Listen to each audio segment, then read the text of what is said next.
Soyez les bienvenus, meilleurs vœux, bonne année, bonne santé, le bonheur. Qu'est-ce qu'on souhaite? L'argent, la réussite. Mais nous, ce qu'on souhaite, c'est plus de Jésus dans nos vies.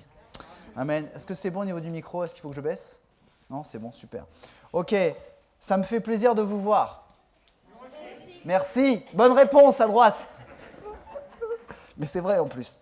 Et je peux vous dire que Dieu, le Saint-Esprit est à l'œuvre ce matin. Est-ce que vous le croyez? Je peux vous dire, ce n'est pas un hasard si les chants que Fabrice a choisis avec le groupe de louanges sont en ligne directe avec le message. Alors, on le dit souvent, mais je pense que c'est parce que l'Esprit de Dieu agit souvent. Et je bénis le Seigneur, j'encourage Fabrice et le groupe de louanges. Merci pour ces chants et vous allez voir que vraiment c'est dans la lignée et que Dieu est à l'œuvre. Et aujourd'hui, on va parler d'amour. Est-ce que vous m'aimez? Oui. Fin du message. Comme Isabelle disait, 1 minute de culte. J'espère qu'on n'y viendra jamais. Alors, on va parler de l'amour, et l'amour, la base de tout. On aborde un nouveau thème sur ces 2 mois, janvier et février, et on va parler de l'amour au sens large. Et je voudrais commencer aujourd'hui. Donc, bienvenue à ceux qui nous suivent aussi sur YouTube, qui n'ont pas pu être là aujourd'hui. Donc, c'est un thème très important de l'amour. L'amour caractérise Dieu et ce qu'il fait. Amen. Dieu, on dit Dieu est amour. Je ne sais pas, est-ce qu'il y a des croyants qui fréquentaient déjà le bâtiment Place du Général de Gaulle? Levez votre main. Wow, il y a plein de monde. Ok. Est-ce que je me trompe ou est-ce que dans ce bâtiment, quelque part, il y avait écrit Dieu est amour? C'est là ou c'était à Bethel? Et en préparant ce message, je me suis dit, mais où est-ce que je l'ai vu écrit? Alors c'est sûr, c'est dans la Bible. Mais je me disais, tiens, je vais parler de ce vieux bâtiment qui aujourd'hui est un magasin de piano. Et vous savez que l'église, ce n'est pas le bâtiment.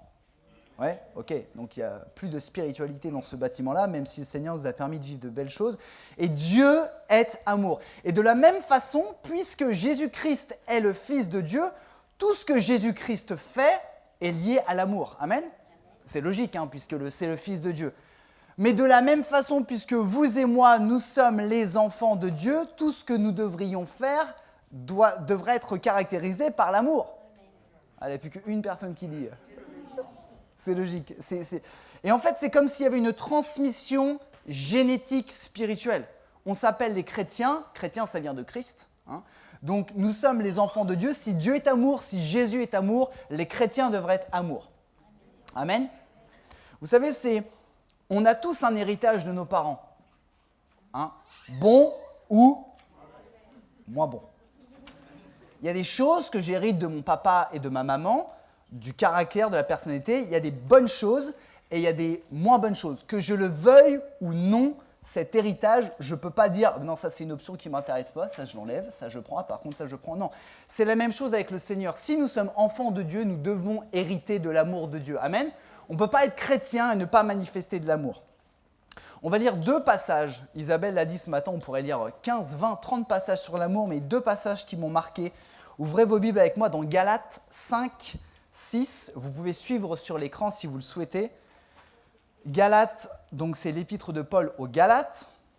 Donc Paul s'adresse à l'église aux églises ou à l'église de Galatie, je crois, on dit. 5, 6. Donc verset 6, il nous est dit « Car pour ceux, et pour celles bien évidemment, car pour ceux qui sont unis à Jésus-Christ, ce qui importe, ce n'est pas d'être circoncis ou incirconcis. Ouf. C'est d'avoir la foi, une foi qui se traduit par des actes inspirés par l'amour. Je vous rappelle que Paul écrit cette lettre à l'époque où la tradition juive était très forte, où la circoncision était très importante. Paul, il s'est fait des ennemis en écrivant ça. Hein. Il s'est fait beaucoup d'ennemis. Hein. Lisez un deuxième passage avec moi dans 1 Jean, donc c'est l'épître de Jean, ce n'est pas l'évangile, 1 Jean 4, 16. Celui ou celle qui demeure dans l'amour demeure en Dieu et Dieu demeure en lui. Ces 2 textes nous parlent de l'amour agapé, la communion fraternelle, la bienveillance. Il y a plein de formes d'amour dans la Bible, mais là il est parlé d'agapé. Et pendant 2 mois, le dimanche et le jeudi soir à l'étude biblique, on vous encourage encore une fois à venir le jeudi soir si vous avez possibilité. on étudiera le thème de l'amour. Et je ne voudrais pas rentrer dans le détail, mais juste parler de généralité ce matin, qui est assez important. Première chose, quelques rappels importants concernant l'amour de Dieu. Première chose, l'amour de Dieu vient d'en haut.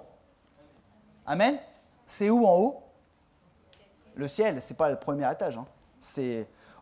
L'amour de Dieu vient d'en haut, il ne vient pas d'en bas. C'est un amour, frères et sœurs, que nous recevons.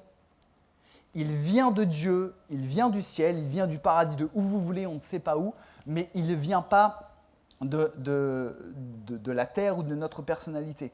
On peut lire dans Romains 5,5, je ne sais pas si je l'ai mis, merci Claire, Romains 5,5, car Dieu a versé son amour dans notre cœur par l'Esprit Saint qu'il nous a donné. Il n'est pas dit que Jésus a fait naître de l'amour dans ma vie, a utilisé mon amour. Non, il est dit, Dieu a versé son amour dans mon cœur par l'Esprit Saint. Amen. C'est vraiment important de comprendre que l'amour de Dieu, il ne vient pas de moi, il vient d'en haut, il vient de Dieu. Il faut donc chercher cet amour, recevoir cet amour et le recevoir quotidiennement. C'est la même chose pour l'amour de Dieu et c'est la même chose pour l'amour pour Dieu. Puisque quand je me convertis, j'aime pas trop ce mot-là, mais quand je me convertis, je suis touché par le Saint-Esprit. Amen. Ouais. Je me rends compte que je suis pécheur. Enfin, moi, en tout cas, je m'en suis rendu compte. Oui, et les gens qui sont pécheurs comme moi ici, levez bien haut votre main, voilà, très bien, comprennent. Voilà. Et je me rends compte que Dieu a envoyé son Fils Jésus pour moi, pour mourir à ma place. Donc je développe un amour. Vous pensez que cet amour, il vient d'une réflexion psychologique intellectuelle? Non, cet amour, il vient du ciel. Amen. C'est important de croire de comprendre que l'amour vient de Dieu. Deuxième point, l'amour de Dieu nous retire de la première place dans notre vie. Ce n'est pas un amour humain et biologique. Vous savez que c'est logique hein, qu'on s'aime un petit peu. Il y a des gens qui s'aiment un petit peu là? Non, personne. Hypocrite. C'est très simple. Pourquoi on s'aime? En fait, c'est biologique, c'est humain. Qu'est-ce qui se passe? Vous connaissez l'instinct de survie? Connaissez-vous l'instinct de survie? Oui. Qu'est-ce qui se passe? Moi, l'été, je travaille en tant que sauveteur en mer et nous, on nous apprend, quand on va sauver une victime, quelqu'un qui se noie, okay, on n'aborde jamais la victime de face quand on nage. Pourquoi, à votre avis? Vous ne savez pas pourquoi? Pas parce qu'elle a mauvaise haleine. Bah non, c'est juste que la personne, elle va vous voir arriver, elle va s'agripper à vous, elle va vous couler. Pourquoi la personne va s'agripper à vous? Parce qu'elle veut vous tuer? Non, parce qu'elle est en train de mourir. Donc la première chose qu'elle va le saisir, elle va l'entraîner au fond. Et c'est pas parce que la personne est égoïste, c'est parce que c'est biologique. Pourquoi on s'aime en premier? Parce qu'on a cette espèce d'instinct de survie. On est prêt à être gentil avec les gens ou à être généreux à partir du moment où ça ne nous touche pas nous, où ça ne nous met pas dans l'inconfort. Okay? Et ça, l'amour de Dieu nous retire de la première place dans notre vie. C'est un amour qui est tourné vers les autres. Et nous devons lutter quotidiennement pour recevoir cet amour de Dieu et pas développer notre amour, pour ne pas devenir comme cette société qui est individualiste. Vous suivez un petit peu? Vous me suivez? Vous êtes avec moi? Amen. C'est vraiment important. Prenons un exemple pour caractériser ces deux passages, ces deux points. L'apôtre Paul. Connaissez-vous l'ancien nom de l'apôtre Paul? Saul de où?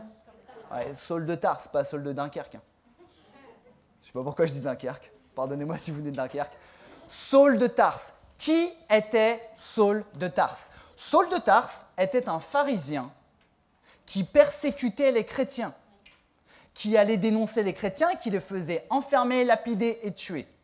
Ce gars-là rencontre Dieu ou Jésus-Christ, okay, sur la route de Damas. Sa vie est changée, il se convertit. Cet homme-là commence à prêcher l'évangile. Écoutez ce qu'il dit à l'église de Corinthe et écoutez ce qu'il dit à l'église de Philippe, je crois. Il leur dit qu'il est prêt à se sacrifier pour eux. Ceux qui prennent des notes, vous pouvez lire dans 2 Corinthiens, chapitres 12 et 13. Il dit à l'église de Philippe, « Je vous aime tous de l'affection que vous porte Jésus-Christ. » Paul, ancien persécuteur, dit à des chrétiens, je vous aime comme Jésus-Christ vous aime. C'est pas un miracle, ça? On recentre un peu le débat là. Quelqu'un qui a persécuté l'Église dit à des gens, est-ce que les Corinthiens étaient parfaits? Loin de là. Hein. Et pourtant, ces gens répréhensibles, il leur dit, je vous aime, je suis prêt à me donner corps et âme pour vous. C'est un miracle, la preuve que l'amour de Dieu n'est pas humain parce que cet homme qui était un persécuteur est capable de dire à des chrétiens répréhensibles, je vous aime. C'est pas énorme ça quand même? L'amour de Dieu, frères et sœurs, est un miracle. Et je nous pose la question, est-ce que l'amour de Dieu est présent dans ma vie? Deuxième point, l'amour de Dieu doit diriger ma vie personnelle. Ça, c'est vraiment important. Nous devons vivre selon la parole de Dieu, nous devons vivre selon le Saint-Esprit, mais nous devons vivre une vie remplie d'amour. Je voudrais voir rapidement 3 dimensions avec vous ce matin. Et ces dimensions, elles rentrent dans la vision de l'Église Vie et Foi. Est-ce que vous connaissez la vision de votre Église locale? C'est bien, vous la connaissez. Il y a des gens qui disent oui, je la connais. C'est quoi là, notre vision? Aimer Dieu, aimer l'Église, aimer son prochain. Premier petit point. Ma vie doit être premièrement dirigée par l'amour pour Dieu. Premièrement, je dois aimer Dieu. Est-ce que je peux avoir un amen si vous le croyez? Amen, vous le croyez? Cet amour se manifeste par l'adoration. L'adoration, ce n'est pas juste chanter. Hein. L'adoration, c'est tout ce que nous faisons qui prouve notre amour à Dieu. Matthieu 22, 37, vous connaissez ce verset par cœur. Tu aimeras le Seigneur ton Dieu de tout ton cœur, de toute ton âme et de toute ta pensée. Écoutez le verset 38, c'est le commandement le plus grand et le plus important. Et je ne sais pas si vous avez noté, ce commandement est présent dans le Nouveau Testament, mais il est également présent dans l'Ancien Testament, dans Deutéronome. C'est un commandement qui traverse toute la parole de Dieu. On nous demande d'aimer le Seigneur. Et là, le terme aimer vient du grec agapao, ce n'est pas l'amour fraternel, c'est aimer chèrement, aimer de tout son cœur. Alors comment pouvons-nous voir, comment je peux voir si moi, Mathias, j'aime Dieu, j'aime le Seigneur Jésus-Christ de tout mon cœur? C'est compliqué, hein? C'est très, très relatif. Hein? Moi, je peux déclarer aimer le Seigneur. C'est la réponse à la question, est-ce que je suis vraiment disciple de Jésus-Christ? Quelqu'un qui aime vraiment Dieu est un disciple de Jésus et de Dieu. Amen. Et vous savez, la caractéristique des disciples, c'est qu'ils laissent tout pour suivre leur maître. Le pasteur Pascal Bonas, qui est venu, je crois, dans notre assemblée il y a 2 ans, a dit quelque chose qui m'a beaucoup marqué. Le salut est gratuit. Vous savez que le salut est gratuit? Le salut est gratuit. Hein. Mais le discipulat, c'est-à-dire le fait de devenir disciple de Jésus, nous coûte tout ce que nous avons. Le salut est gratuit, mais le discipulat nous coûte tout ce que nous avons. Ça coûte de suivre le Seigneur Jésus. Ce n'est pas facile. On a besoin de mourir à nous-mêmes. Suis-je vraiment un disciple de Dieu? Seul vous pouvez répondre à la question pour votre vie. Deuxième chose, ma vie, après l'amour pour Dieu, doit être deuxièmement dirigée par l'amour pour l'Église. D'accord? Les hommes et les femmes, les enfants qui constituent l'Église. Et là, c'est un amour qui peut se manifester par la communion. Savez-vous que la communion fraternelle n'est pas une option? Vous ne le saviez pas? La communion fraternelle n'est pas une option, c'est un commandement biblique de s'aimer les uns les autres. Le saviez-vous? Nous, à l'Église Vie et Foi, on aime beaucoup la communion fraternelle. C'est un peu compliqué en ce moment, mais nous, on aime bien les boujous. On aime bien les coups de joue. Bon, Alexis, tu referas un point la prochaine fois que tu apporteras la parole. Les coups de joue. Et la communion fraternelle, c'est plus que quelque chose de sympa. Oh, j'ai vu le frère, oh, j'ai vu Jean-Luc, on a discuté ensemble, il est sympa, on bricole un peu ensemble. C'est plus que ça, il y a quelque chose de spirituel. La communion fraternelle est un moyen de grandir spirituellement dans l'amour. Je répète, la communion fraternelle, c'est un moyen de grandir spirituellement dans l'amour. La parole de Dieu, elle nous demande de nous supporter les uns les autres. On est d'accord? La parole de Dieu, elle nous demande de nous aimer, de prier ensemble, de porter les fardeaux les uns des autres, de pleurer et de rire ensemble. On est d'accord? On lit tous la même Bible? Est-ce que c'est facile? Ça dépend. Bonne réponse de Normand. C'est un moyen pour nous de grandir spirituellement. C'est un enseignement biblique. Et savez-vous que dans la parole de Dieu, les enseignements nous invitent à aimer d'abord les frères et sœurs en Christ et après les païens.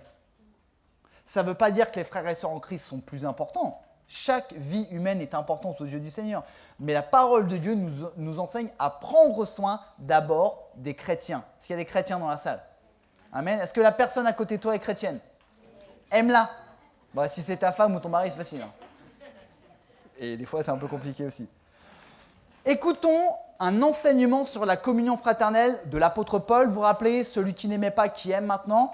Philippiens 2:2. On va le lire ensemble. C'est un enseignement qui nous montre l'importance de l'amour de la communion fraternelle. Il parle à l'église de Philippe, donc il parle à des chrétiens. Rendez donc ma joie complète. Tendez à vivre en accord les uns avec les autres, première chose. Et pour cela, ayez le même amour, une même pensée et tendez au même but. Ne faites donc rien par esprit de rivalité ou par un vain désir de vous mettre en avant. Au contraire, par humilité, considérez les autres comme plus importants que vous-même et que chacun regarde non ses propres qualités mais celles des autres. Tendez à vivre ainsi entre vous, écoutez bien, car c'est ce qui convient quand on est unis à Jésus-Christ. Nous devons grandir dans la communion fraternelle. Et la communion fraternelle développe l'unité de l'Église, d'accord? L'unité des frères, des hommes et des femmes en Christ. Et il y a quelque chose de merveilleux. Quand il y a l'unité, il y a l'action de Dieu. Dieu n'agira pas si son peuple n'est pas uni, parce que Dieu est amour. Vous connaissez ce texte dans Actes 9, 31.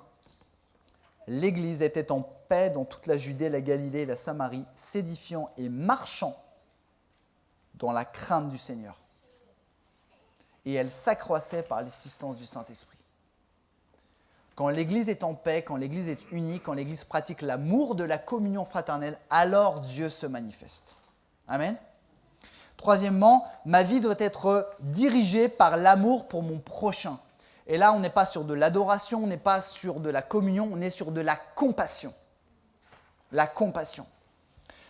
Matthieu 22, c'est la suite du verset qu'on a lu tout à l'heure. Tu aimeras le Seigneur ton Dieu de toute ta pensée, de ta force, de toute ton âme. Et il y en a un second qui lui est semblable. Tu aimeras ton prochain comme toi-même. Même chose, agapao, aimer chèrement. Qui est mon prochain? Vous connaissez cette histoire dans la Bible d'un pharisien qui dit à Jésus, « Eh maître, qui est mon prochain ?» Savez-vous, on va voir si vous êtes calé en histoire biblique, savez-vous ce que Jésus a répondu à ce pharisien? Bonne réponse à gauche. Il a raconté l'histoire du bon samaritain. Mon prochain, c'est la personne que je rencontre, que je côtoie, qui ne connaît pas le Seigneur Jésus. C'est mon collègue de travail. C'est le monsieur ou la dame que je vais rencontrer au supermarché, que je vais croiser. C'est mon patron, c'est mon collègue. Ce sont les membres de ma famille qui ne sont pas croyants. C'est mon prochain. Je dois l'aimer. Je vais aller même un petit peu plus loin. C'est mon ennemi. Est-ce que le Seigneur nous a demandé d'aimer notre ennemi? Je veux nous dire à nous ce matin, mon prochain est également mon ennemi, la personne qui m'en fait baver. Et la Bible m'enseigne à aimer cette personne. Mon prochain, c'est celui qui ne connaît pas Jésus-Christ. Et vous savez quoi? Une évangélisation efficace. C'est quoi l'évangélisation? C'est le fait de partager la parole de Dieu à des gens qui ne connaissent pas l'évangile. L'évangélisation efficace, c'est celle qui est motivée par l'amour et pas par les chiffres. À l'église du VFO, nous avons beaucoup à cœur l'évangélisation. Mais nous ne voulons pas remplir l'église pour remplir l'église, ça ne sert à rien. Nous voulons juste essayer de tout notre cœur d'aimer les gens. Je pense à Mère Teresa, je pense à l'abbé Pierre. On peut penser ce qu'on veut de ces personnes-là. L'enseignement qu'elles ont laissé, c'est qu'elles ont aimé les gens. Elles ont donné leur vie. Est-ce qu'on serait capable, nous, d'aimer des gens que nous ne connaissons pas? C'est compliqué, hein. Moi, le premier. Hein. Les 3 preuves de l'amour de Dieu dans ma vie sont l'adoration, la communion et la compassion. Où en es-tu par rapport à ces trois choses-là? Est-ce que tu peux dire, oui, moi, aujourd'hui, ma vie, c'est une vie d'adoration?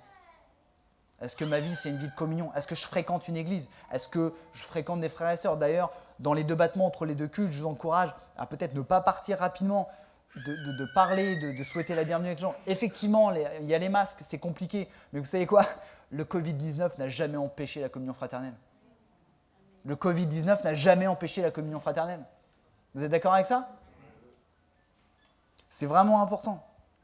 La compassion pour les gens. Enfin, troisième point, ce matin. L'amour de Dieu dans la vie de chaque croyant donne naissance à l'amour de l'Église.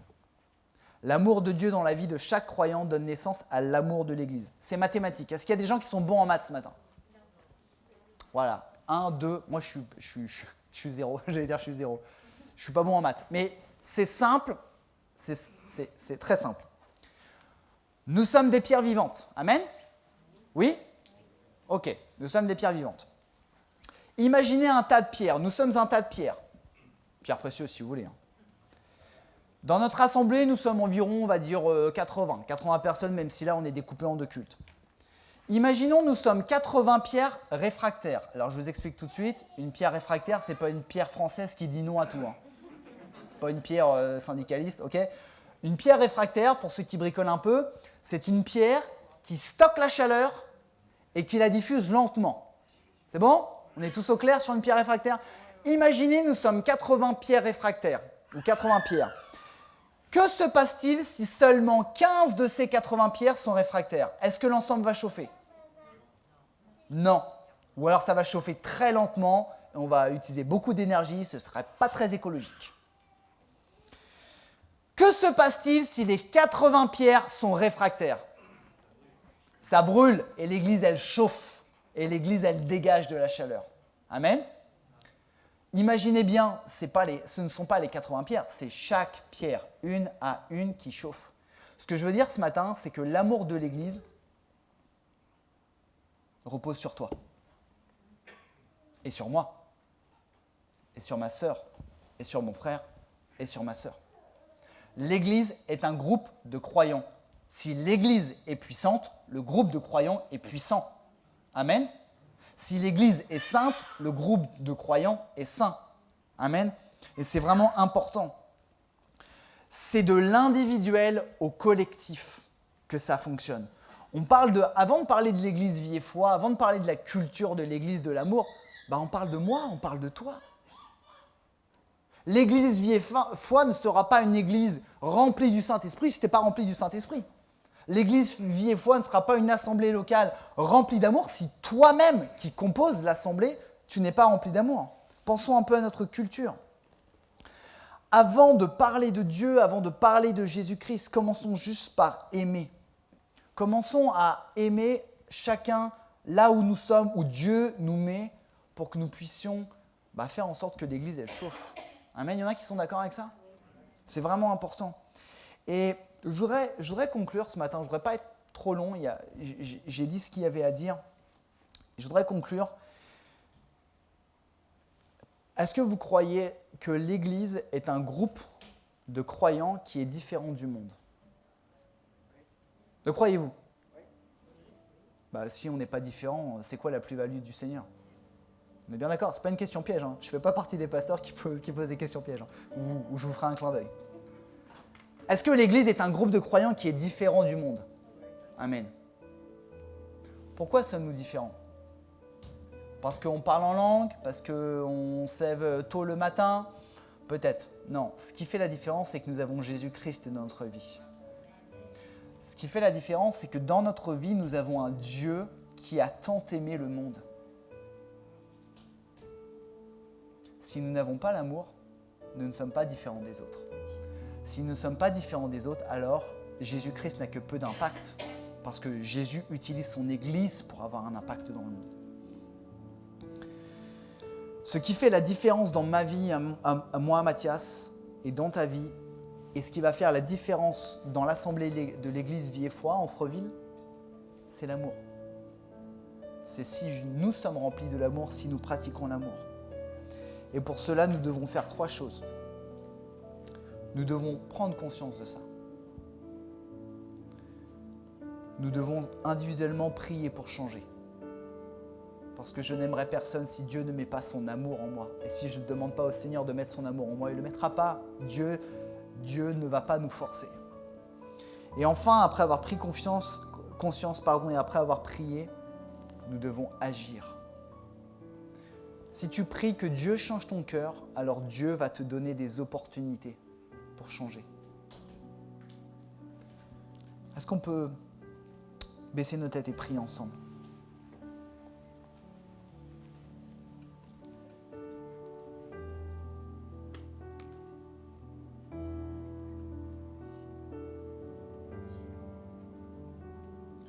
Je voudrais que chacun d'entre nous, on puisse vraiment se présenter devant le Seigneur et sonder nos vies.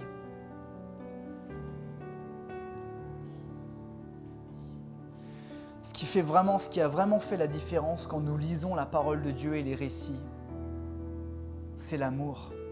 C'est l'amour de Dieu, c'est l'amour de Jésus, c'est l'amour des apôtres. L'amour est ce qui fait la différence. Et je suis persuadé que si notre assemblée, nous voulons grandir, nous voulons aller de l'avant, nous voulons gagner des âmes, nous voulons grandir dans les dons de l'esprit, alors nous devons être remplis d'amour. Mais cet amour vient d'en haut, frères et sœurs, et nous devons prier et demander « Seigneur, remplis-moi de ton amour ». Pas mon amour qui vient de moi, de mes pensées, mais l'amour qui vient du ciel. L'amour qui me fait faire quelque chose que je n'aurais jamais fait auparavant. Est-ce qu'on peut se mettre vraiment devant le Seigneur et faire cette prière, peut-être dans le secret de notre cœur, dire « Seigneur, j'ai tellement besoin que tu remplisses de ton amour ». Est-ce qu'on peut le faire à notre place ? Je vous encourage à le faire.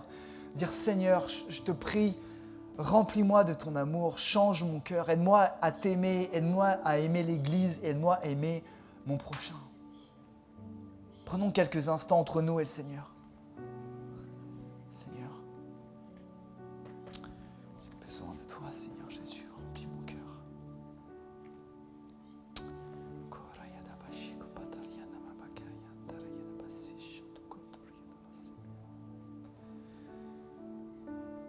Vraiment, laissons-nous diriger par le Saint-Esprit dans ce temps de consécration.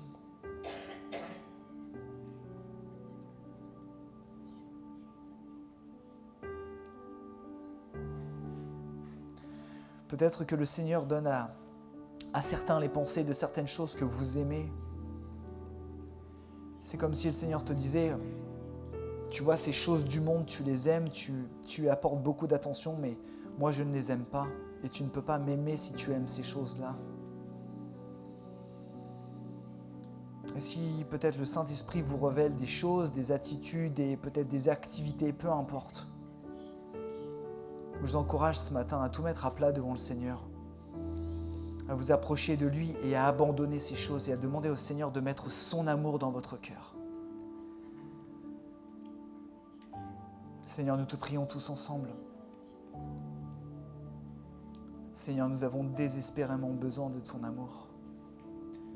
Nous avons besoin que tu mettes ton amour dans nos cœurs. Aide-nous à t'aimer, Seigneur. Aide-nous à aimer l'Église, les hommes et les femmes que tu as rachetés. Et aide-nous surtout à aimer notre prochain comme nous-mêmes, Seigneur. Nous avons besoin de changer. Nous avons besoin que tu nous remplisses, Seigneur. Que tu puisses nous donner cette compassion, Jésus. Donne-nous cette compassion et que tes enfants, Seigneur, ici présents, peut-être ceux qui nous suivent sur Internet, puissent vraiment se remettre à toi, Seigneur Jésus.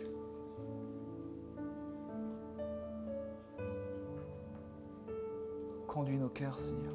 Conduis nos cœurs. Amen. Amen. Avant de laisser le groupe de louanges peut-être nous entraîner dans un chant, je voudrais vous encourager. Si vous avez fait cette prière ce matin, je vous encourage à la faire aussi ce soir. Et soyez attentifs cette semaine, même aujourd'hui, parce que souvent quand on prie le Seigneur, quand on met le Seigneur à l'épreuve, il se manifeste pour nous challenger après. Et si cette semaine vous avez l'occasion de manifester votre amour pour Dieu, ou manifester votre amour pour l'Église, ou manifester votre amour pour quelqu'un, sautez sur l'occasion. Ainsi, nous pourrons rendre gloire à Dieu. Amen. Que le Seigneur vous bénisse. Amen.